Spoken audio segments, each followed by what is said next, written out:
Asia কাপে Bharat Pakistan match নিয়ে উত্তেজনা ছিল তুঙ্গে। ক্রিকেট প্রেমীরা অধীর আগ্রহে অপেক্ষা করছিল ওই ম্যাচটির জন্য, কিন্তু খেলা শুরুর আগে থেকেই প্রাক্তন ক্রিকেটাররা ও বিশেষজ্ঞরা মতামত দিয়েছিলেন। তাদের মধ্যে অন্যতম ছিলেন আমাদের মহারাজ সৌরভ গাঙ্গুলী। আর তিনি যা বলেছিলেন তা যেন অক্ষরে অক্ষরে মিলে গেল।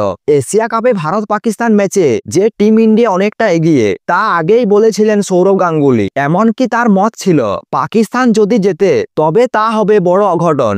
আর কোনো অঘটনেই ঘটেনি। প্রত্যাশা মতো পাকিস্তান দলকে উড়িয়ে দিয়েছে টিম ইন্ডিয়া। 7 উইকেটের বিনিময়ে পাকিস্তানকে হারিয়ে টিম ইন্ডিয়া সুপার 4-এ উঠে গেছে। ম্যাচের পর সৌরভ আবারও তার মতামত তুলে ধরেছেন। তিনি বলেন যতবারই খেলা হবে ততবারই ভারত জিতবে। কেন এমনটা বলছেন তিনি? সৌরভের মতে এই পাকিস্তান দল ওয়াসিম আকরাম বা জাভেদ মিয়াঁদারের সময়ের পাকিস্তান নয়। এখন ভারত অনেক বেশি শক্তিশালী। সৌরভের কথায় এখন ভারত পাকিস্তান ম্যাচ বড় ম্যাচেই নয়, বাইরে থেকে শুধু উত্তেজনা তৈরি করা হয়। দাদা আরও বলেন শেষ 5 বছরে ওরা ভারতকে কোটা ম্যাচ হারিয়েছে। পরিসংখ্যান দেখলেই বোঝা যায় শেষ 5 বছরে ভারত পাকিস্তান টি-20 ফরম্যাটে পাকিস্তান মোটে 2টি ম্যাচ জিতেছে, 2021 এবং 2022 সালে। সৌরভ গাঙ্গুলী বিষয়টি আরও ভালোভাবে বোঝাতে ফুটবলের উদাহরণ টেনে আনেন। তিনি বলেন ম্যানচেস্টার ইউনাইটেড একসময় দুর্দান্ত ছিল, এখন ম্যানচেস্টার সিটি তাদের বলে বলে হারাচ্ছে।